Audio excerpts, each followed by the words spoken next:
நியாயாதிபதிகளுடைய புஸ்தகம் ஒரு மிக அருமையான ஒரு புஸ்தகம் சிந்திப்பதற்கு.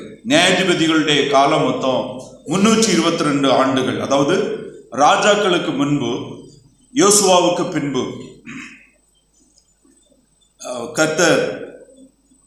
கர்த்தருடைய பெரிய நோக்கம் இஸ்ரவேலை ஒரு ராஜ்யமாக அழைத்து கர்த்தர் ஆளுகை செய்து அவர்களை நடத்த வேண்டும் என்பது.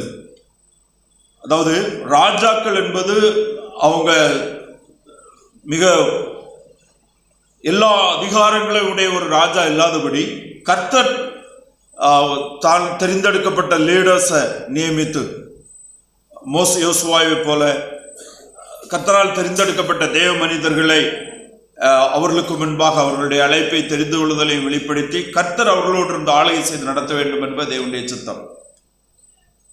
அதன் அடிப்படையாக யோசுவாவுக்கு பின்பு கர்த்தர் நியாயாதிபதிகளை கொண்டு இஸ்ரவேல் ஜனங்களை நியாயம் விசாரித்து வழிநடத்தி வந்த அந்த காலத்தை தான் நியாயாதிபதிகளுடைய காலமாக நம்ம பார்க்கிறோம். அந்த நாட்களில் இஸ்ரவேல் ஜனங்கள் மிகவும் மோசமாக கர்த்தருக்கு விரோதமாக கர்த்தருடைய வார்த்தைகளை மீறி தங்களுடைய சுய இஷ்டத்தை என்படி வாழ்ந்தாங்க. அதாவது அவங்க மாம்சத்தின்படி எதை பார்க்கிறார்களோ, எதை விரும்புகிறார்களோ, எது அவங்களுக்கு சரியாக தோன்றுகிறதோ அதை செய்தார்கள்.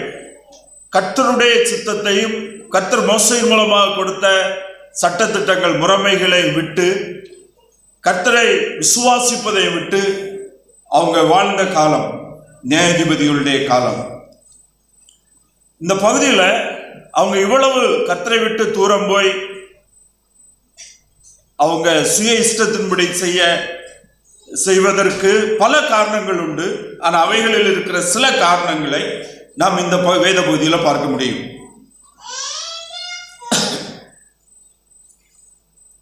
அதுல முக்கியமான காரணம் என்ன என்று பார்க்கும்போது, அந்த யோசுவாவுக்கு பின் இருந்த அந்த கானான்ல பிரவேசித்த அந்த முதல் தலைமுறை எபிரேயர்கள், இஸ்ரவேல் ஜனத்துடைய தலைவர்கள் கானான்ல பிரவேசித்த பின்பு போது கர்த்தருடைய வழிமுறைகளையும் கர்த்தர் மோசையின் மூலமாக சொன்ன ஆலோசனைகளையும் முற்றிலுமாக விட்டுவிட்டு அவங்களுடைய சுய இஷ்டத்தின்படி அவங்க ஒவ்வொரு காரியங்களை செய்ய ஆரம்பித்தாங்க.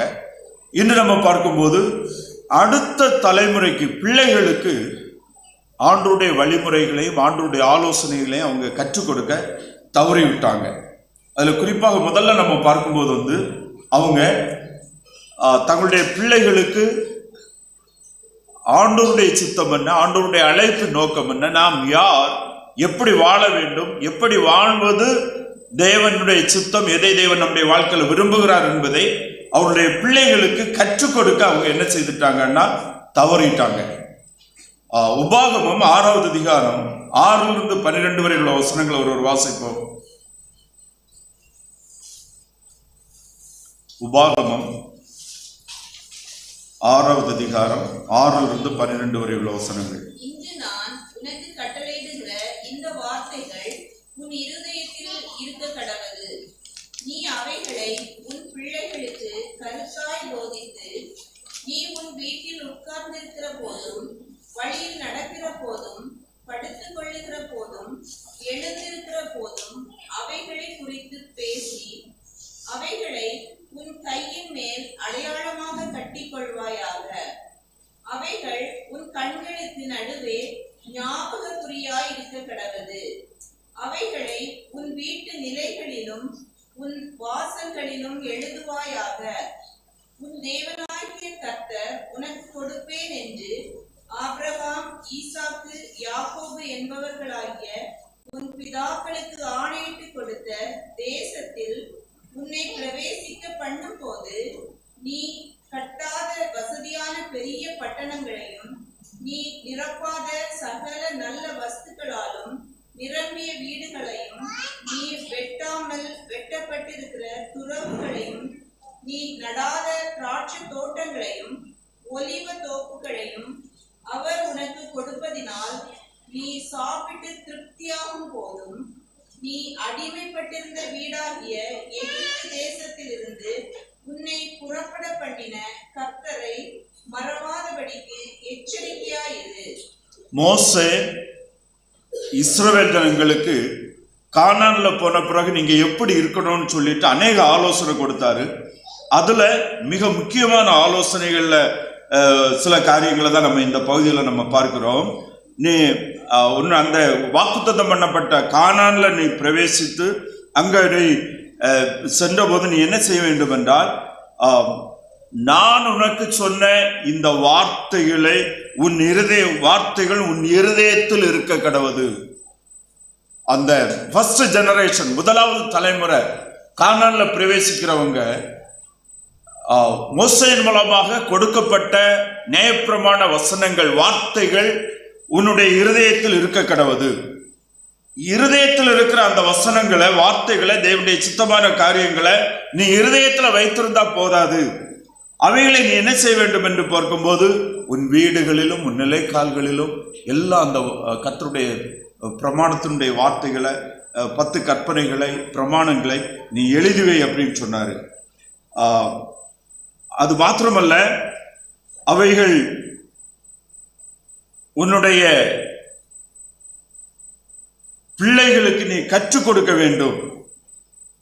அவைகளை பற்றி பேசுன்னு சொன்னாரு. நீ அவைகளை உன் பிள்ளைகளுக்கு கருத்தாய் போதித்து, 7வது வசனத்துல, உன் வீட்டில் உட்கார்ந்து இருக்கும் போதும், வழியில் நடக்கும் போதும், படுத்துக் கொள்ளுகிற போதும், எழுந்திருக்கிற போதும் அவைகளை குறித்து பேசி.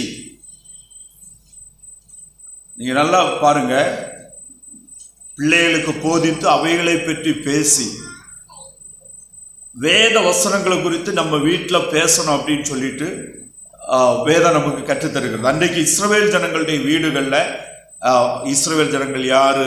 ஆபிரகாமோடு பண்ணின உடன்படிக்கை, ஈசாக்கோடு பண்ணின உடன்படிக்கை, அவங்கள கர்த்தர் வழிநடத்த வந்த விதம், அற்புதங்கள், தேவன் செய்த அடையாளங்கள், எகிப்திலிருந்து மீட்கப்பட்ட காரியங்கள், இவைகளை அவங்க வீட்டில் உட்கார்ந்து பேசிட்டே இருக்கணும் அப்படின்னு சொல்லிட்டு அவர் மோசே ஃபர்ஸ்ட் முதல் தலைமுறை ஜனங்களுக்கு கட்டளையிட்டார். அந்த பரிசுத்த தேவனுடைய சித்தம் என்ன, அவர் எதை விரும்புகிறாரு, எதை வெறுக்கிறாரு, எது தேவனுடைய சித்தம் இல்லாத காரியங்கள், இவைகளை குறித்து வீட்டில் இஸ்ரவேல் ஜனங்கள் தங்களுடைய வீட்டில் பேசணும்னு சொல்லிட்டு இருந்தாரு. ஆனா இவங்க என்ன செய்துட்டாங்கன்னா அதையெல்லாம் விட்டுட்டாங்க.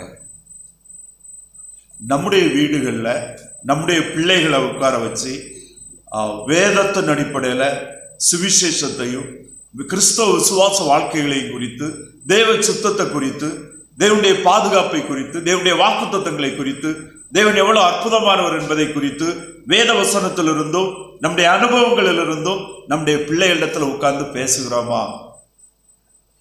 அது பேச வேண்டும். ஞாயிற்றுக்கிழமை சர்ச்சில் வருகிற ரெண்டு மணி நேரத்தில் கேட்கிற எந்த வார்த்தைகளினாலும் வசனங்களினாலும் அல்லது சண்டே கிளாஸில் படிக்கிறதுல சொல்லிக் கொடுக்கறதுல மட்டும் பிள்ளைகள் கிறிஸ்தவ விசுவாசத்தில் வளர முடியாது. கிறிஸ்துவிலும் கிறிஸ்துவை சார்ந்த எண்ணங்களும் உருவாகிற அடிப்படையான இடம் நம்முடைய வீடு. வீடுகளில் ஆண்டவர், நம்முடைய தனிப்பட்ட வாழ்க்கையில் ஆண்டவர் செய்த நன்மைகள், அற்புதங்கள், அதிசயமா நடத்தி வந்த விஷயங்கள், நம்முடைய தனிப்பட்ட வாழ்க்கையில் ஆண்டவர் செய்த நன்மைகள், ஆசீர்வாதங்கள், ஜெபத்துக்கு பதில் கொடுத்த காரியங்கள், இவைகளெல்லாம் நம்முடைய பிள்ளைகளிடத்துல உட்கார்ந்து நம்ம பேசிக்கொண்டே இருக்க வேண்டும் என்பது தேவனுடைய சித்தமாக இருக்கிறது. ஏனென்றால் நாம் ஆண்டவரை குறித்தும், ஆண்டவருடைய நடத்துதலை குறித்தும், ஆண்டவர் நம்முடைய வாழ்க்கையில செய்கிற காரியங்களை குறித்தும், ஆண்டவர் வேதத்துல தேவ மனுஷனுடைய வாழ்க்கையில செய்த காரியங்களை குறித்தும் பேசுகிறது எதுக்குன்னா, அதை கேட்டு அவங்களுடைய இருதயத்தில் அவைகள் இருக்கும்போது அவங்க வெளியே உலகத்துல போறாங்க. உலகத்துல அவங்க நிறைய காரியங்களை கற்றுக்கொள்கிறாங்க. நிறைய காரியங்களை உலகம் அவங்களுக்கு சொல்லிக் கொடுக்குது. உலகத்துல பார்க்கிறாங்க, கேட்கிறாங்க. இவைகளை எல்லாவற்றையிலும் அவங்க தங்களை காத்து கொள்வதற்கு நாம் பேசுகிற வசனங்கள், நாம் வீட்டில் பேசுகிற வசனம், சபையில பேசுகிற வசனம், அவங்க கற்றுக்கொள்ளுகிற வசனங்கள் அவங்களுடைய இருதயத்திலிருந்து அவங்கள பாதுகாக்கும். வேத வசனம் ஜீவனாய் இருக்கிறது, பலனாய் இருக்கிறது. அவைகள் தீமைகளிலிருந்து நம்மையும் நம்முடைய பிள்ளைகளையும் பாதுகாக்கிறதாக இருக்கிறது என்பதை நம்ம பார்க்க முடியும். இந்த வேத பகுதியில் 2 காரியத்தை பார்க்க முடியும். ஒன்று நம்ம பேசணும், ஏன்னா அவங்க கேட்கணும். 2வது நம்ம எழுதணும், அவங்க பார்க்கணும். வீடுகளிலும் நிலைக்கால்களிலும் அவளுடைய கைகளில் எங்கெல்லாம் வேத வசனங்களை எழுதி வைக்க முடியுமோ அதெல்லாம் எழுதி வைக்கணும். ஏன்னா அவங்க பார்ப்பாங்க. பார்க்கிறதும் கேட்கிறதும் மனுஷனுக்கு ஆண்டவர் கொடுத்திருக்கிற முக்கியமான சென்சஸ், உணர்வுகள். அவைகள் வழியாக நிறைய காரியங்கள் அவங்களுடைய மனதிலும் இருதயத்திலும் கடந்து செல்கிறது. ஆனபடினால்தான் வேதத்தை கேட்க வேண்டும், வேதத்தை படிக்க வேண்டும், வாசிக்க வேண்டும், தியானிக்க வேண்டும். இவைகள் நம்முடைய அடுத்த தலைமுறைகளை தீமைகளிலிருந்து, பொல்லாப்பிலிருந்து, பாவத்திலிருந்து, உலகத்திலிருந்து பாதுகாக்க மிகவும் பெரிதான உதவியாக இருக்கும். அன்றைக்கு இஸ்ரவேல் ஜனங்களுக்கு அது தேவை. ஆனா அந்த தலைமுறை, முதல் தலைமுறை அதை செய்யல. அவங்க ஆண்டவரை விட்டு விலகி போனாங்க. நாமும் ஆண்டவரை ஏற்றுக்கொண்டிருக்கிற முதல் தலைமுறை கிறிஸ்தவங்க தான் நம்ம அநேகர் இருக்கிறோம். ரட்சிப்புல தெளிவான மீட்பை குறித்து அறிந்து விசுவாசத்துல வந்த ஃபர்ஸ்ட் ஜெனரேஷன் கிறிஸ்டியன்ஸ் தான். ஒருவேளை மாம்சத்தின்படி பாரம்பரிய கிறிஸ்தவம் நமக்கு பின்னால இருந்திருக்கும். ஆனா விசுவாச வாழ்க்கையை நம்ம இப்பதான் ஆரம்பிச்சிருக்கிறோம். கிறிஸ்துவில் ஆரம்பிச்சிருக்கிறோம், கிறிஸ்துவை சார்ந்து வாழ ஆரம்பிச்சிருக்கிறோம், கிறிஸ்துவ அப்போஸ்தலருடைய உபதேசங்களை சார்ந்து வாழ ஆரம்பித்திருக்கிறோம். நாம நம்முடைய பிள்ளைகளுக்கு, அடுத்த தலைமுறைகளுக்கு நம்முடைய தேவனுடைய அதிசயங்களை குறித்து, தேவனுடைய சித்தத்தை குறித்து, தேவனுடைய உண்மைகளை குறித்து, அவருடைய வாக்குத்தத்தங்களை குறித்து எந்த அளவு நம்ம வீடுகளில் பேசுகிறோமோ அந்த அளவு நம்முடைய அடுத்த தலைமுறைகளை, பிள்ளைகளை பாதுகாக்கும், பிள்ளைகளுக்கு கர்த்தருடைய ஆசீர்வாதங்களை கொடுக்கும். ஸோ இந்த உபாகமத்தில் நம்ம வாசித்த பகுதியில் கடைசி 2 வசனங்களை வாசிப்போம். 11, 12 வசனங்களை ஒரு முறை கூட வாசிப்போம்.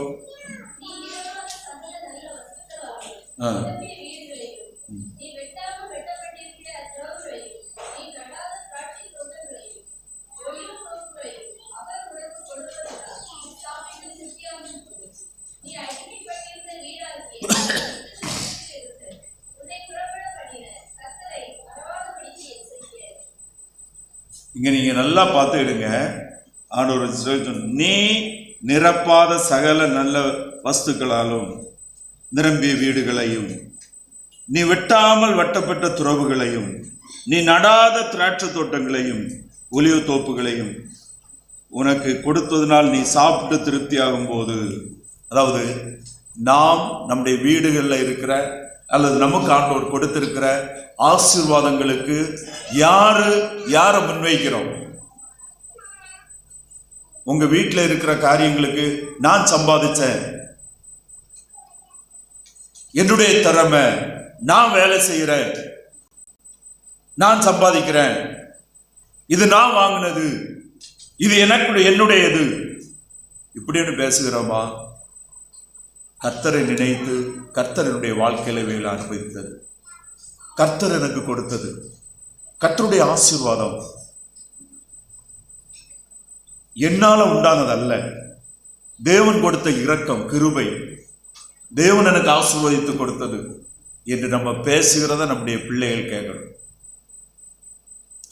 அநேக பெற்றோர் பேசுறது என்னன்னா, நான் அங்க போனேன், அதை சாதிச்சேன், இப்படி செய்தேன், அப்படி சம்பாதிச்சுட்டேன், இப்படி திறமையா சம்பாதிச்சுட்டேன், இப்படி மாத்திட்டேன், அதை செய்துட்டேன், இதை செய்துட்டேன், என்னுடைய பலன், என்னுடைய திறமை, இப்படியே நம்ம பேசிட்டு இருக்கிறோம். அந்த ஆண்டவருக்கு இடமே இல்லை.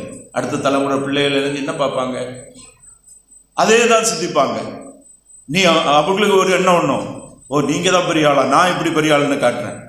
அவங்க அடுத்து சொல்ல ஆரம்பிப்பாங்க, நான் அப்படி செய்துட்டேன், இது என்னுடைய சாதனை, என்னுடைய திறமைன்னு சொல்லிட்டு சுயத்தை, மாம்சத்தை சார்ந்த எண்ணங்கள் பிள்ளைகளுடைய வாழ்க்கையில உருவாகும். கிறிஸ்துவை உயர்த்துகிறது எல்லாவற்றிலும் நம்ம உயர்த்தி காட்டணும். நான் அல்ல, கிறிஸ்து. நான் என்னுடைய திறமை அல்ல. நமக்கு திறமை இருந்தா யார் கொடுத்தது? தாளந்துகள் யார் கொடுத்தது? ஆவிக்குரிய பலன் யார் கொடுத்தது? தேவன் நம்முடைய கிருபையினால் கொடுத்தது.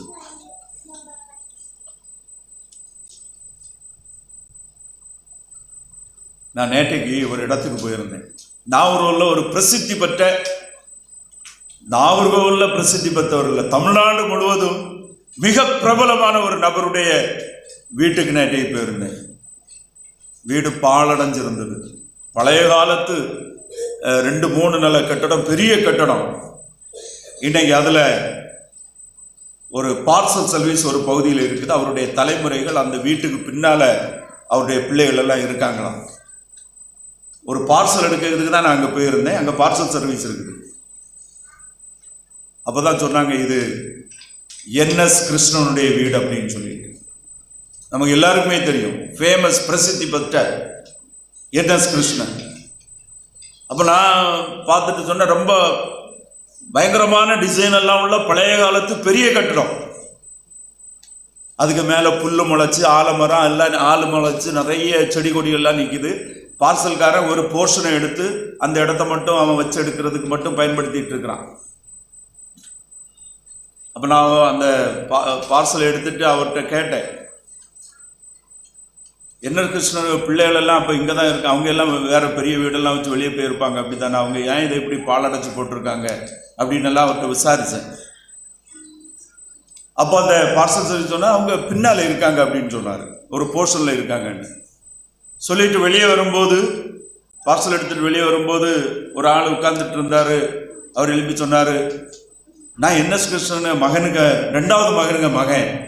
நான் அப்படி வெட்கப்பட்டுட்டு இருக்கேன். அவரை பார்த்தா உண்மையிலே ஒவ்வொரு நாள் வாழ்க்கை கஷ்டப்படுகிற ஒரு நிலைமையில இருக்காரு.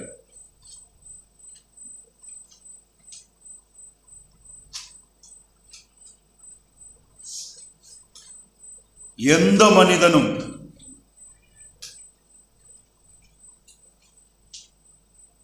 எந்த ஒரு குடும்பங்களும் தலைமுறைகள் ஆசீர்வாதத்தினால் நிலைத்திருக்கணும்னா அங்க கர்த்தருடைய நாமம் உயர்த்தப்பட வேண்டும். நம்முடைய வீடுகளில், நம்முடைய தனிப்பட்ட வாழ்க்கையில.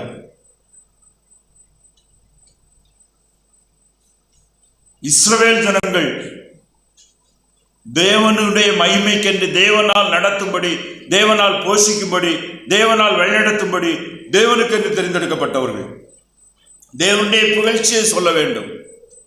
இயேசு கிறிஸ்துவுக்குள் விசுவாசமாக இருக்கிற நாமும் அப்படியே வாழும்படியாக அழைக்கப்பட்டவர்கள்.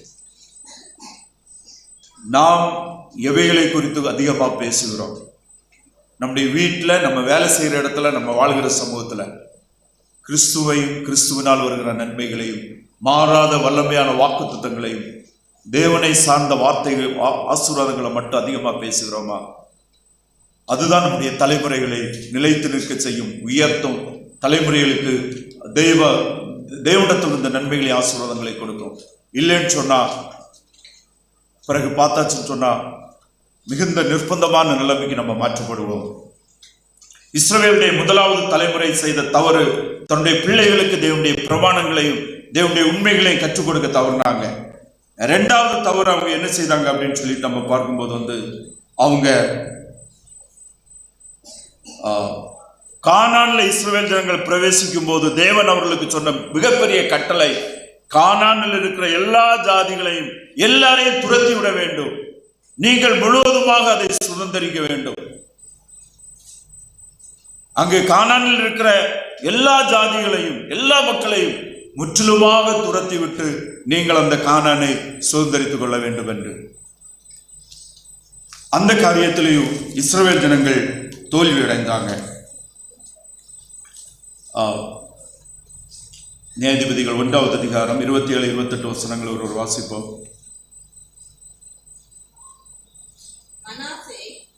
மனாசே கோத்திரத்தார் பெத்சாயான் பட்டணத்தாரையும் அதற்கு அடுத்த ஊர்களின் மனுஷரையும், தானாக் பட்டணத்தாரையும் அதற்கு அடுத்த ஊர்களின் மனுஷரையும், தோரின் குடிகளையும் அதற்கு அடுத்த ஊர்களின் மனுஷர்களையும், இத்ரலேயான் பட்டணத்தாரையும் அதற்கு அடுத்த ஊர்களின் மனுஷரையும், மெகிதோவின் குடிகளையும் அதற்கு அடுத்த ஊர்களின் மனுஷரையும் துரத்தி விடவில்லை. கானானியர் அந்த தேசத்திலே தானே குடியிருக்க வேண்டும் என்று இருந்தார்கள். இஸ்ரவேலர் பலத்த போது கானானியரை முற்றிலும் துரத்தி விடாமல் பகுதி கட்டப்பட்டினார்கள். இஸ்ரவேல்கள் பலத்த போது கானானியரை முற்றிலும் துரத்தி விடாமல், கானானியர்களை முழுவதுமாக துரத்தி விடவில்லை, அவங்கள பகுதி கட்ட பண்ணினார்கள். அதனுடைய உண்மை என்னன்னா, அவங்க கூட இருந்தால் நமக்கு ஹெல்ப்புக்கு உதவியாக இருக்கும். இன்னும் நம்ம முழுவதுமாக வாசிக்கும் போது அது புதிதான பட்டணம், அவங்க அந்த மக்கள் தான் பழக்கம் உள்ளவங்க, அவங்களுக்கு தான் அந்த தேசத்தில் இயற்கையை குறித்து தெரியும், மாடு மேய்க்க தெரியும், வேட்டையாட தெரியும். அப்ப அவங்க நமக்கு உதவியா இருப்பாங்க அப்படின்னு சொல்லிட்டு கொஞ்சம் பேரை வச்சிருந்தாங்க. கர்த்தருடைய உதவி போதும், கர்த்தர் நடத்துவாரு, கர்த்தர் நம்ம இந்த தேசத்துல கொண்டு வந்திருக்கிறாரு, அவருக்கு கீழ்ப்படுகிறது தான் மேலானது என்பதை விடையிலும் தங்களுடைய சுய எண்ணங்களுக்கு சுய விருப்பங்களுக்கு இடம் கொடுத்து ஆண்டவருடைய பிரமாணத்தை மீறி அவங்கள கொஞ்சம் பேரை தங்களுக்கு பாதுகாப்புக்கு தங்களுடைய உதவிக்கு வேலை செய்கிறதற்கு தொழிலுக்கு ஈஸிக்கு வச்சிருந்தாங்க. யோசுவாவின் புஸ்தகம் 17வது அதிகாரம் 12-13 வசனங்கள் ஒரு வாசிப்போம்.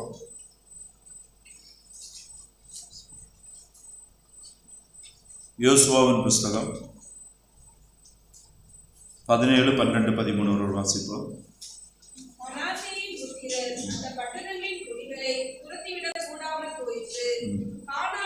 அந்த சீமையிலே தானே குடியிருக்க வேண்டும் என்று இருந்தார்கள். இஸ்ரவேல் புத்திரர் வளர்ந்த போதும் கானானியரை முற்றிலும் துரத்திவிடாமல் அவர்களை பகுதி கட்டிகர்களாக ஆக்கிக் கொண்டார்கள்.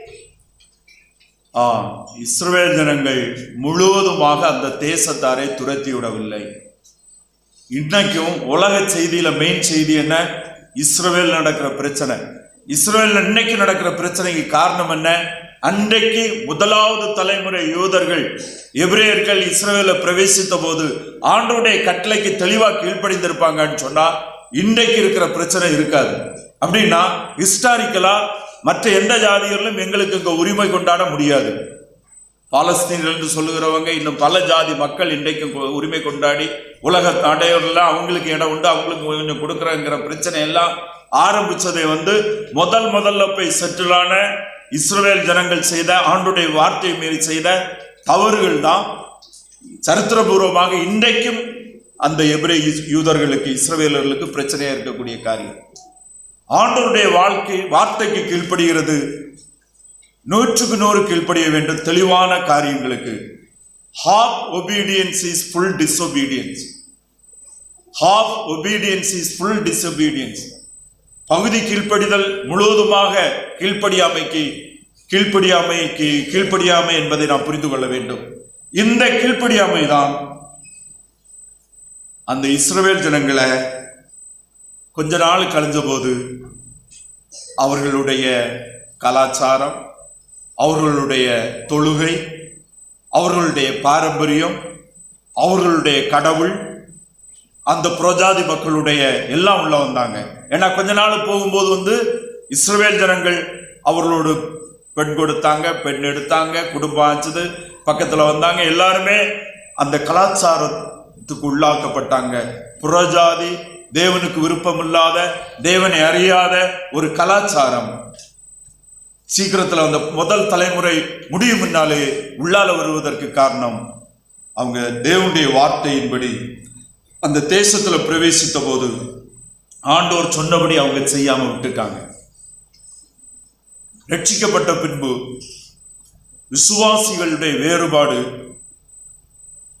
செப்பரேஷன் ஸ்பிரிச்சுவலான மேட்டர்ல, வேத வசனத்தை சார்ந்த காரியங்களை, கிறிஸ்துவ அப்போஸ்தலர் உபதேசத்தை சார்ந்த காரியங்களை மிகவும் தெளிவாக இருக்க வேண்டும். உலக பாரம்பரியங்கள், உலக சடங்காச்சாரங்கள், உலக மனிதர்கள் பின்பற்றுகிற காரியங்களை நாம் தொடர்ந்து பின்பற்றக்கூடாது, பின்பற்ற முடியாது. அப்படி பின்பற்றினால் நாம் அடுத்த தலைமுறையை இழந்து விடுவோம். ரட்சிப்பை இழந்து விட மாட்டோம், அடுத்த தலைமுறைகளை இழந்து விடுவோம். நாம் ஆண்டவருக்கு சாட்சியாக இருக்க முடியாது. கர்த்தருக்கு என்ற ஒரு உண்மையுள்ளதான ஒரு வாழ்க்கை வாழ்வதற்கு நாம் இடமில்லாமல் போய்விடுவோம்.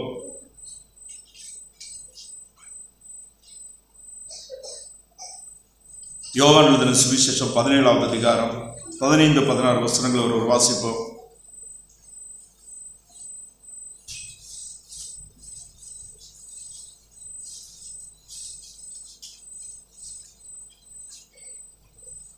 யோவான் எழுதின சுவிசேஷம் 17வது அதிகாரம் 15-16 வசனங்கள். நீர் அவர்களை உலகத்திலிருந்து எடுத்துக்கொள்ளும்படி நான் வேண்டிக் கொள்ளாமல் நீர் அவர்களை தீமை நின்று காக்கும்படி வேண்டிக் கொள்கிறேன். நான் உலகத்தான் அல்லாதது போல அவர்களும் உலகத்தார் அல்ல. நான் உலகத்தார் அல்லது போல அவர்களும் உலகத்தார் அல்ல. இந்த இடத்துல அவர்கள் என்று சொல்வது தன்னை விசுவாசிக்கிறவர்களை குறிக்கிறது, தன்னை ஏற்றுக்கொள்கிறவர்களை குறிக்கிறது, தன்னை பின்பற்றுகிற விசுவாசிகளை குறிக்கிறது. யோவான் 17வது அதிகாரம் முழுவதுமே கிறிஸ்துவுடைய சிலுவை மரண உயிர்த்தெழுதலுக்கு பின்பு அவருடைய சுவிசேஷத்தை விசுவாசித்து தேவனுடைய திட்டத்துக்கு உட்பட்டவர்களாய் பாவமன்னிப்பாகிய மீட்பை இயேசு கிறிஸ்துவிலே பெற்றுக்கொள்ளுகிற விசுவாசிகள் எப்படி இருக்க வேண்டும் என்பதை குறித்து தான் சொல்லுகிறாரு. அவர்கள் உலகத்தார்கள் அல்ல, உலக பாரம்பரியங்கள் மற்ற மனிதர்கள் செய்கிறதற்கும் நாம் விசுவாசிகள் செய்கிறதற்கும் ரொம்ப வித்தியாசம் இருக்க வேண்டும். குறிப்பாக நம்முடைய சமூக காரியங்கள், திருமண காரியங்கள், நாம் வாழுகிற அநேக காரியங்கள் நம்ம குறித்து பார்க்கும்போது விசுவாசிகள், ரட்சிக்கப்பட்டவர்கள் மற்ற உலக மனிதர்கள் செய்கிறது போல பாரம்பரிய சடங்காச்சார கலாச்சாரங்களை நாம் பின்பற்றுவதற்கு நாம் அழைக்கப்படவில்லை. மாறாக கர்த்தர் விரும்புகிற, கர்த்தருக்கு பிரியமான விதத்தில் நாம் ஒவ்வொரு காரியங்களையும் செய்ய வேண்டும். இன்றைக்கு நாமும் கூட அநேக ட்ரெடிஷன்ஸ் எதுக்கு செய்கிறோம், என்ன செய்கிறோம்னு தெரியாமலே நம்ம செய்துட்டு இருக்கிறோம். இன்றைய உலகத்தில் நம்ம பார்த்தோம்னு சொன்னால் அநேக மக்கள் தங்களுடைய உழைப்பு, சம்பாத்திய சமயம் முழுவதுமே என்ன என்று அறியாத அநேக காரியங்களுக்காக செய்துட்டு இருக்கிறாங்க. அதுக்கு கேட்டால் சொல்லுவாங்க, அவங்க செய்கிறாங்க நம்மவும் செய்யணும், அவங்க செய்கிறாங்க நம்மவும் செய்யணும். அவங்க எதுக்கு செய்கிறாங்க எனக்கு தெரியாது, அப்போ நீ எதுக்கு செய்கிற எனக்கு தெரியாது.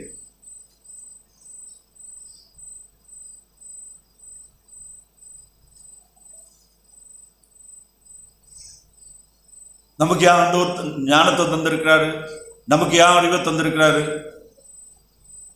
ஒரு காலகட்டங்கள் அந்த சூழ்நிலைக்கு ஏற்ற அநேக காரியங்களை செய்தாங்க, அது அன்றைக்கு தேவை.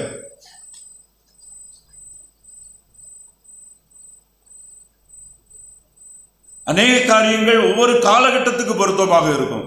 இந்த காலத்துக்கட்டத்துக்கு பொருந்தாதவைகளே நாம் அதுல என்ன தேவை இருக்குது, என்ன பிரயோஜனம் இருக்குன்னு பார்த்து விட்டுற வேண்டியதான். முன்னால எல்லாம் திருமணம் இன்னைக்கு நிறைய குறைஞ்சிட்டது, இருந்தாலும் இன்னும் நிறைய குறைய வேண்டியது இருக்கு. திருமணம் முடிஞ்சிட்டுன்னா பல காமெடிகள் எல்லாம் நடக்கும். அன்னைக்கு மத்தியானம் தான் கல்யாணம் முடிஞ்சு பொண்ணு மாப்பிள்ளையே வீட்டுக்கு போயிருப்பாங்க. ஒரு அரை மணி நேரத்தில் அடுத்து ஒரு காரை எடுத்துட்டு பொண்ணுக்கு அப்பா அந்த வீட்டுக்கு போவார். ஒரு பாளையங்கோட்டாங்களே ஒரு பெட்டியில் முறுக்கும் கொண்டு இதை இறக்கி வச்சுட்டு அந்த மாப்பிள்ளையும் பொண்ணும் கூப்பிட்டு வருவார். அங்கே இருந்த ஒரு பாளையங்கோட்டாங்களே ஒரு பெட்டியில் முறுக்கும் கொடுத்து அனுப்புவாங்க. இங்கே கொண்டு வந்த உடனே இறக்கிட்டு அவங்களுக்கு இல்லை வந்த பிறகு தான் ஒரு பாளையங்கோட்டாங்களையோ ஒரு பெட்டி முறுக்கும் ஒரு புதிய ட்ரெஸ்ஸை எடுத்து கையில் வச்சு திருப்பி கொண்டு விடுவாங்க. அதுக்கு ஒரு பேர் வச்சுருப்பாங்க. எதுக்குன்னு கேட்டால் தெரியாது.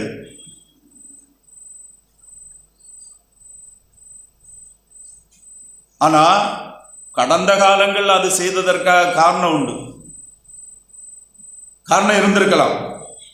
ஏனென்றால் அந்த நாட்களில் திருமணமாகி அன்னைக்கு தான் புருஷனை பார்ப்பாங்க. புதிய வீட்டில் போகும்போது சங்கடத்தில் இருப்பாங்க. தாய் தகப்பன் வந்து போய் பார்க்க போயிருப்பாங்க. இன்றைக்குள்ள பிள்ளைகள் வந்து கல்யாணம் பண்ணி விட்டா எங்களை விட்டா போதும்னு தான் இருக்கிறாங்க. யாருமே அடுத்த நீங்க போய் பார்க்கணும்னு இருக்கல, எங்களை தொந்தரவு பண்ணாதுங்கப்பா விட்டுருங்க அப்படிதான் யோசிக்கிறாங்க. நிறைய கால சூழ்நிலைகளுக்கு ஏற்ற மாற்றங்கள். இது சின்ன விஷயம். நிறைய விஷயம் வந்து பக்திக்குரிய காரியங்களை சார்ந்த ட்ரெடிஷன்ஸ், தேவையில்லாத அநேக காரியங்கள் நம்ம பின்பற்றிட்டு இருக்கோம். அதாவது எதுக்கு என்கிற கேள்வி. we are rational being. நம்ம ஒரு காரியம் செய்யணும், அதுக்கு என்ன செய்யறோம், என்ன பிரயோஜனம், என்ன லாபம், என்ன நஷ்டம். தேவையில்லாத காரியம் நம்ம செய்ய வேண்டிய அவசியம் இல்லை. பிரயோஜனமா இருந்தா செய்யணும். நம்ம உழைக்கிற காரியங்கள், நம்ம உழைக்கக்கூடிய காரியங்கள் தேவைகளுக்கு பயன்படுத்த வேண்டும், அறிவுபூர்வமாக பயன்படுத்தப்பட வேண்டும், நன்மையான காரியங்களுக்கு பயன்படுத்த வேண்டும், ஒழுக்கமான காரியங்களுக்கு பயன்படுத்த வேண்டும், பரிசுத்தமான காரியங்களுக்கு பயன்படுத்த வேண்டும். நான் ஒரு உதாரணத்தை சொன்னேன், இப்படி நிறைய உதாரணங்கள் இருக்குது. இன்னைக்கு நீங்க பாத்தீங்கன்னா நம்ம மாவட்டத்தில் நிறைய ட்ரெடிஷன்ல இருந்து நம்ம மாவட்டம் விலகி இருக்குது. அது சுவிசேஷ வெளிச்சம். வெளி மாவட்டத்துல எல்லாம் பாத்தீங்கன்னா பாரம்பரிய சடங்காச்சாரங்கள், திருமணங்கள், இந்த முறைமைகள் செய்தே அவங்களுடைய வாழ்க்கையை முடிஞ்சு போயிடும். அதுக்கு செய்து இதுக்கு செய்து அங்க போய் வச்சு இங்க போய் வச்சு அங்க போய் இங்க போய் அவங்களோட வாழ்க்கை சம்பாதிக்கிறது எல்லாமே அதுக்கு போயிடும். தங்களுக்கு வாழ்வதற்கு, தங்களுக்கு பிரயோஜனமான காரியங்களை செய்வதற்கான எந்த காரியமும் எந்த மிச்சமும் அவங்களுக்கு இருக்காது. ட்ரெடிஷன்ஸ். இந்த ட்ரெடிஷன்ல நிறைய ஈவில் இருக்குது, பிசாசுனுடைய தந்திரங்கள் இருக்குது, பிசாசுனுடைய பலவிதமான மக்களை அடிமைப்படுத்தக்கூடிய அநேக காரியங்கள் இருக்கிறது. குறிப்பா வந்து நீங்க பாத்தீங்கன்னா பெண்கள் பிசாசினால பல விதங்கள்ல, பல காலகட்டங்கள்ல பல தீமையான அடிமைத்தனங்களுக்கு உட்பட்டு ஏமாற்றப்பட்டு அடிமைப்படுத்தப்பட்டாங்க. பாருங்க, உடன்கட்டை ஏறுதல் எவ்வளவு மோசமான, எவ்வளவு மனிதாபிமற்ற கொலை செய்கிறது. அதுல எந்த அர்த்தமும் கிடையாது. இன்று நம்ம பார்க்கும்போது பெண்களை விபச்சாரத்துக்கு அனுமதிக்கிறது கடவுளுடைய பேர்ல. இவைகளெல்லாம் ஈவில், சாட்டனிக்.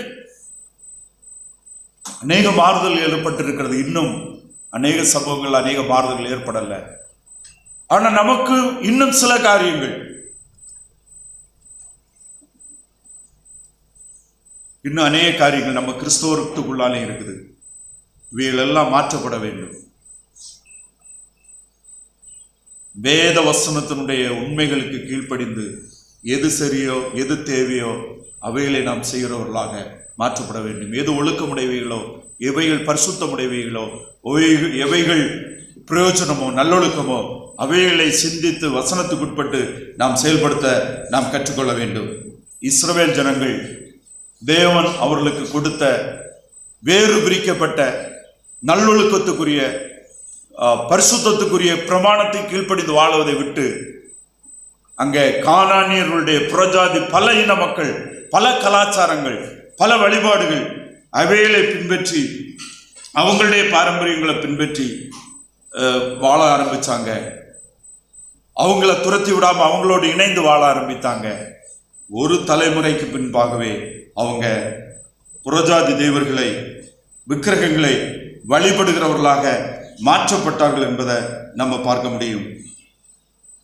ஆனபடினால என்ன நடந்தது என்பதை நம்ம பார்க்கும்போது தேவ கோபத்துக்கு ஆளானாங்க.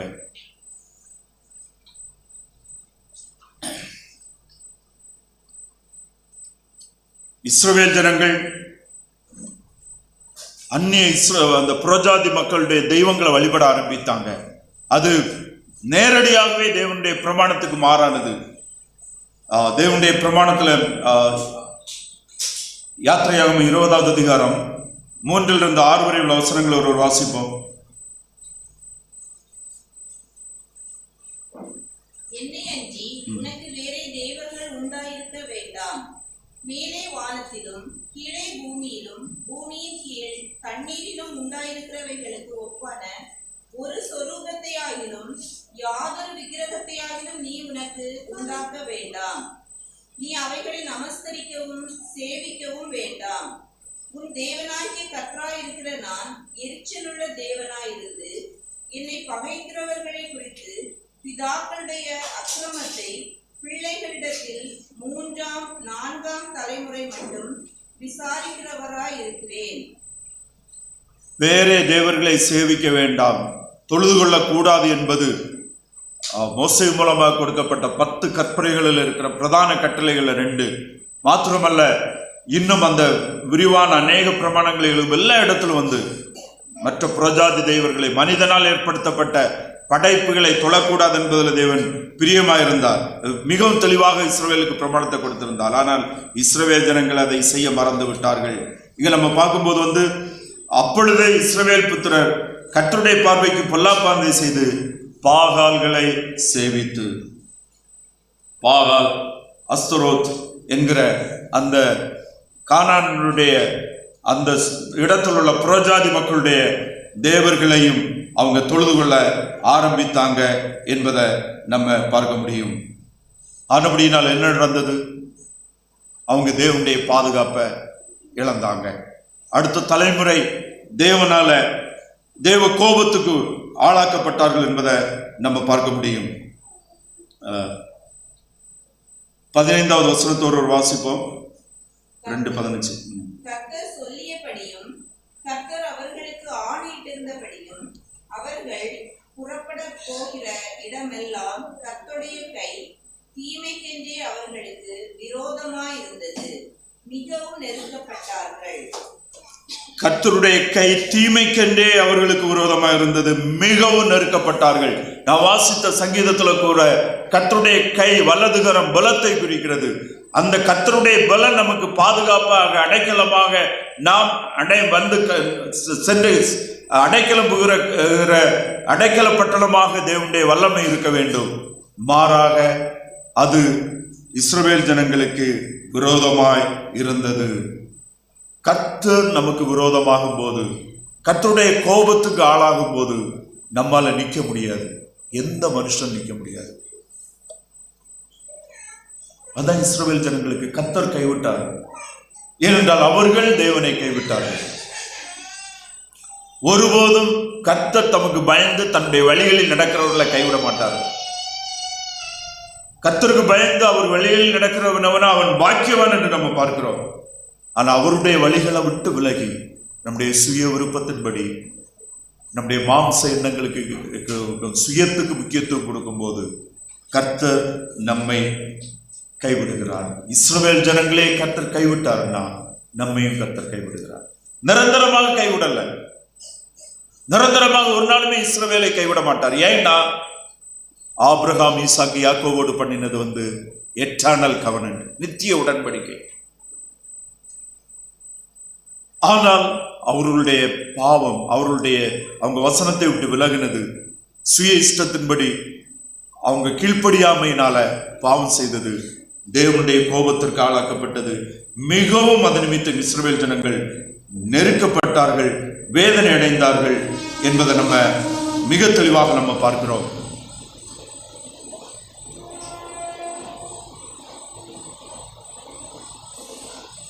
மனிதர்கள் எல்லா காலகட்டத்திலையும் ஒரே மனநிலை, ஒரே மாம்ச உணர்வுகள், ஒரே விதமான பலவித சூழ்நிலைகள், பாவ பலவீனங்களுக்கும் உலகத்துடைய தாக்கங்களுக்கும் பிசாசுடைய போராட்டங்களுக்கும் எல்லா காலகட்டங்களிலும் நாம் உட்படுகிறவர்களாக இருக்கிறோம். அன்னை இஸ்ரவேல் ஜனங்கள் எப்படி ஆண்டவரை மறந்தார்களோ, ஆண்டோடைய பிரமாணங்களை மறந்தார்களோ, ஆண்டோடைய ஆலோசனையை மறந்தார்களோ, அதே போல ஒவ்வொரு காலகட்டத்திலையும் கர்த்தரை அறிந்த ஜனங்கள் அவரை மறக்கும் போது அது அடுத்த தலைமுறை தேவனால் கைவிடப்படுகிறது. தேவ கோபத்துக்கு உட்படுகிறவர்களாக நாம் மாற்றப்படுகிறோம். அது நிமித்தம் மிகவும் நெருக்கப்பட்டு வேதனைக்கு உட்பட்டவர்களாக நாம் மாற்றப்படுகிறோம் என்பதை வேதம் நமக்கு கற்றுத்தருகிறது. ஆனால் மிகுந்த ஜாக்கிரதையாக இருக்க வேண்டும். நாம் தேவனை விட்டு விலகி போவதற்கு, தேவனுக்கு கீழ்ப்படியாமல் இருப்பதற்கு அநேக காரணங்களும் நமக்கு வரும். உலகமும் கொண்டு தரும், மாம்சம் வரும், நம்முடைய ரீசனை சொல்லும். இப்படி இருக்குது, நம்ம எப்படி வாழ முடியும்? இப்படி இருக்குது, நம்ம எப்படி கீழ்ப்படிய முடியும்? நம்ம எதுக்கு கீழ்ப்படியணும்? நம்ம மட்டும் கீழ்ப்படிந்தா போதுமா? இப்படியெல்லாம் நிறைய காரியங்கள் வரும். நம்முடைய விசுவாச வாழ்க்கை நமக்கும் தேவனுக்கும், தேவனையும் சார்ந்தே இருக்க வேண்டும். இடையில எதுவுமே வரக்கூடாது. மற்றவங்க எது வேணாலும் செய்யட்டும், யார் எப்படி வேணாலும் இருக்கட்டும், அவங்க தவறு செய்கிறதுனால நாமும் தவறு செய்ய தெரிந்து கொள்ளக்கூடாது. நாம் நமக்கென்று ஒரு தெளிவான வசனத்தை சார்ந்த உண்மையான பாதையை நியமித்து அந்த பாதையில நாம் நடக்க கற்றுக்கொள்ள வேண்டும். அப்போஸ்தலனாகிய பவுல் கொரிந்து சபைக்கு எழுதும் போது 2 கொரிந்தியர் 5வது அதிகாரம் 17வது வசனத்தில் நம்ம பார்க்கிறோம், ஒருவன் கிறிஸ்துவுக்குள் இருந்தால் புது சிருஷ்டியா இருக்கிறான், பழையவைகள் எல்லாம் அழிந்து போயின, எல்லாம் புதிதாயின என்று பார்க்கிறோம். ஆனால் நாம் ஒன்றை மட்டும் புதுசா எடுத்துட்டு மீதி எல்லாம் பழசா வச்சுட்டு இருக்கிறோம். கிறிஸ்துவுக்குள் ஆவிக்குரிய பிரகாரமாக பழையதெல்லாம் ஒளிந்து போயிற்று, புதிய சிருஷ்டியாக தேவனுடைய பிள்ளையாக மாற்றப்பட்டிருக்கிறோம். அப்படி வரும்போது நம்முடைய கலாச்சாரங்கள், நடவடிக்கைகள், பேச்சு, வார்த்தை, நடத்தை எல்லாவற்றும் நமக்கு மாற்ற வேண்டும்.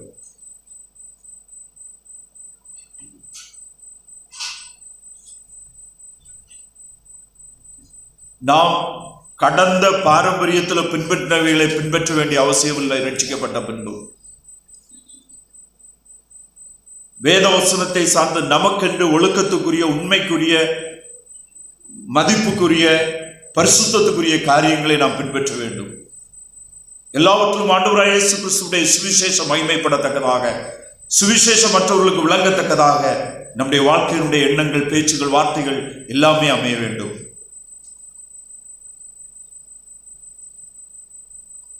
அதைத்தான் ஆண்டவர் நம்முடைய வாழ்க்கையில் எதிர்பார்க்கிறார். வேதம் எல்லாம் புதிதாயின என்று சொல்லுகிறது. நாம் ஒரு சில காரியங்களை மட்டும் புதுதாக எடுத்துட்டு மற்றதெல்லாமே பழசா வச்சுட்டு இருக்கிறோம்.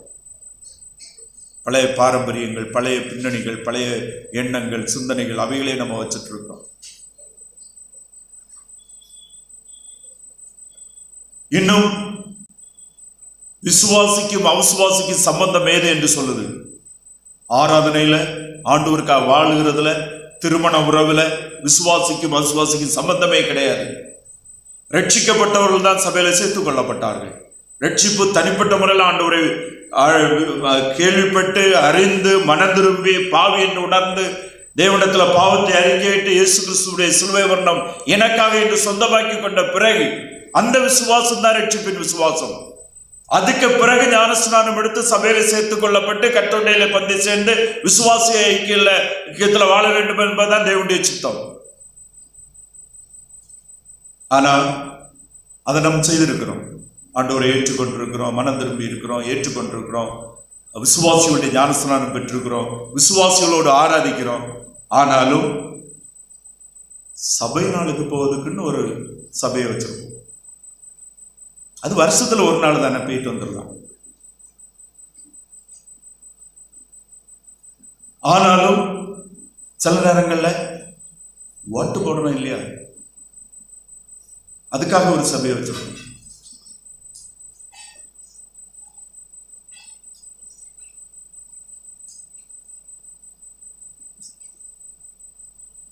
ஒரு ஆணி எங்கே இருக்கட்டும் அப்படின்னு, ஏன்னா அவசியத்துக்கு பயன்படும் அப்படின்னு சொல்லி. அப்ப நம்ம எந்த அளவு ஆண்டவர் நம்புறோம்? நமக்கு எல்லாத்துக்கும் கர்த்தர் போதும், கர்த்தருக்குள் நமக்கு பரிபூர்ணமான, அவருக்குள் வருகிற பரிபூர்ண ஆசீர்வாதங்கள், நிறைவு.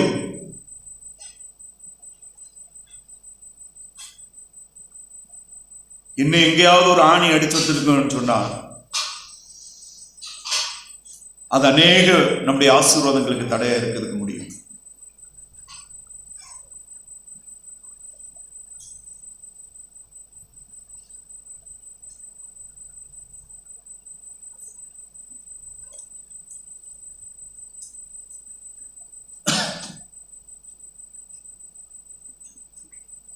நாம் நம்முடைய விசுவாச வாழ்க்கையை புதிதாக ஆரம்பிக்க வேண்டும். ஏனென்றால் ரட்சிப்பு நம்மை புதிதாக மாற்றுகிறது. ஒருவன் கிறிஸ்துவுக்குள் இருந்தால் புது சிருஷ்டியா இருக்கிறான், பழையவைகள் எல்லாம் ஒளிந்து போயின. அந்த வார்த்தை ஆல் திங்ஸ் ஆர் பாஸ்ட் அவே, எல்லாம் என்றுதான் இருக்கு. ஒரு சிலவைகள் மட்டுமல்ல, எல்லாம் ஒளிந்து போயின, பழையவைகள் எல்லாம் ஒளிந்து போயின, எல்லாம் புதிதாயின. Everything became new. கிறிஸ்துவிலே புதிதாக எல்லாவற்றையும் நாம் ஆரம்பிக்க வேண்டும் என்பதுதான் தேவனுடைய சித்தம். இஸ்ரவேல் ஜனங்கள் செய்த தப்பு, எல்லாரையும் விரட்டி விட சொன்னார். அவங்க விரட்டி விடல. ஏன்னா அவங்களுடைய மனம் என்ன சொல்லிச்சுன்னு சொன்னா, இதுல சிலர் இருந்தாச்சுன்னு சொன்னா நமக்கு வாழ்க்கைக்கு இலகுவாக இருக்கும். இவங்களுக்கு வேட்டையாடுறதுக்கு எங்க விலங்குகள் உண்டுன்னு தெரியும், மாடு மேய்க்கிறதுக்கு எங்க புல் உண்டுன்னு தெரியும், எங்க ஆபத்து உண்டுன்னு தெரியும். அது மாத்திரமல்ல, அவங்க இப்ப நம்ம கண்டு பயந்து இருக்கிறாங்க, நம்ம அவங்கள வச்சு ஈஸியா வேலை வாங்கலாம். நல்ல ஆலோசனை தான் மனுஷனுடைய பார்வைக்கு. ஆனா தேவனுடைய விருப்பம் என்னன்னா, என் ஜனம் நான் நடத்துகிறேன், நான் போஷிப்பேன், நான் உங்களோடு இருப்பேன், நான் உங்களை பாதுகாப்பேன், நான் உங்கள் தேவனாய் இருப்பேன், நீங்கள் என்னை ஆராதித்து எனக்கு கீழ்ப்படிய வேண்டும் என்பதுதான். இன்றைக்கும் கிறிஸ்துவிலே விசுவாசமாக இருக்கிற நாம் அழைக்கப்பட்டிருக்கிறதுடைய நோக்கமும், நாம் கிறிஸ்துவை மாத்திரம் சார்ந்து அவரிலே வருகிற மீட்போடு இணைந்து கிறிஸ்துவிலே உண்டாகிற சகல ஆவிக்குரிய ஆசீர்வாதங்களை நமக்கு உண்டு என்ற விசுவாசத்தோடு கிறிஸ்து அப்போஸ்தல உபதேசங்கள், கிறிஸ்து மூலைக்கல், ஜீவனுள்ளக்கல், அப்போஸ்தல அஸ்திபாரம், நிருபங்கள்ல விசுவாசிகள் எதை விசுவாசிக்க வேண்டும், எதற்கு கீழ்ப்படி வேண்டும் என்று வேதம் நமக்கு தெளிவாக கற்றுத் தருகிறதோ அதை மாத்திரம் நாம் பின்பற்ற வேண்டும். அவைகளை மாத்திரம் பின்பற்றும் போதுதான் உலகத்துல சில காரியங்களை, எல்லா காரியங்களையும் நாம் விட வேண்டும். விடும்போதுதான் அங்க சில பிரச்சனைகள் வரும், சில கேள்விகள் வரும். ஏன், எப்படி? அவங்க மட்டும்தான் பரலோகத்துக்கு போவாங்களா, அவங்க மட்டும் சரியா, அப்படியெல்லாம் கிடையாது. நம்ம சரி என்பதல்ல, கிறிஸ்துவுடைய உபதேசம், அப்போஸ்தலருடைய உபதேசங்கள், ஆலோசனைகள் தேவனால் நமக்கு மாறாதவைகளாக கொடுக்கப்பட்டிருக்கிறது. அவைகளின்படிதான் நம்ம நடத்தப்படுகிறோம். கடைசியில கிறிஸ்துவ முன்னால் இருக்கும் போதும் அவைகள் தான் நம்ம நியாயம் விசாரிக்கும், வேற எதுவுமே கிடையாது.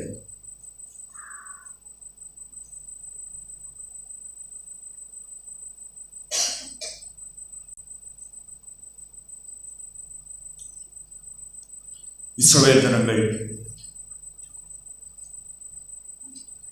அங்கே கானான்ல தேவனுடைய ஆசீர்வாதத்தை இழந்து தேவ கோபத்துக்குட்பட்டவர்களாகி பலவிதமான துன்பங்களை அவங்க அனுபவிக்க ஆரம்பித்தாங்க. ஏனென்றால் கர்த்தருடைய கை அவர்களுக்கு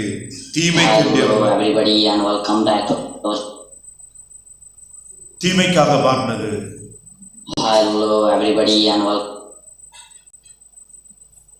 அவர்கள் மிகவும் நெருக்கப்பட்டார்கள் என்று நாம் பார்க்கிறோம். நாம் கர்த்தரையும் கர்த்தருடைய வார்த்தையை விட்டு மீறினா நம்முடைய அடுத்த தலைமுறை தேவனுடைய ஆசீர்வாதத்திலிருந்து நெருக்கப்படுவார்கள், வேதனைக்கு உட்படுவார்கள், தேவனுடைய ஆசீர்வாதங்களை இழந்து போவாங்க. ஆனபடினால நாம் கர்த்தருக்கும் அவருடைய உண்மையுள்ள வார்த்தைக்கு மாத்திரம் கீழ்ப்படிவோம். கிறிஸ்து அப்போஸ்தலருடைய உபதேசங்கள் நமக்கு ஆலோசனைகளாக, வாழ்க்கைக்கு ஆதாரமாக, நாம் எடுக்கிற வாழ்க்கைக்கு தீர்மானங்களாக மாற்றப்படும் போது நாமும் தேவனால் ஆசீர்வதிக்கப்படுவோம், பாதுகாக்கப்படுவோம். ஆண்டவருடைய வார்த்தைகளை பேசுவோம். குடும்பத்தில் இருந்து வீட்டில் பிள்ளைகளுக்கு முன்பாக தன்னை குறித்து என்ன பேசாதபடி நான் என்கிறத விட்டுட்டு கிறிஸ்துவுடைய உண்மைகள், அவருடைய கிருபை, அவருடைய இரக்கம் என்னை இந்த அளவு கொண்டு வந்தது. நீங்களும் அவரை நம்புங்கள், அவரை சார்ந்து கொள்ளுங்கள், ஆசீர்வதிக்கப்படுவீர்கள், வழிநடத்தப்படுவீர்கள், பாதுகாக்கப்படுவீர்கள் என்று கிறிஸ்துவை பிள்ளைகளுக்கும் அடுத்த தலைமுறைக்கு காட்டும்படியாக அழைக்கப்பட்டிருக்கிறோம். நம் கட்டளை மூடி நாமும் இஸ்ரவேல் ஜனங்களைப் போல கர்த்தருக்கு விரோதமாக பாவம் செய்கிறவர்களாக இருக்கிறோமா?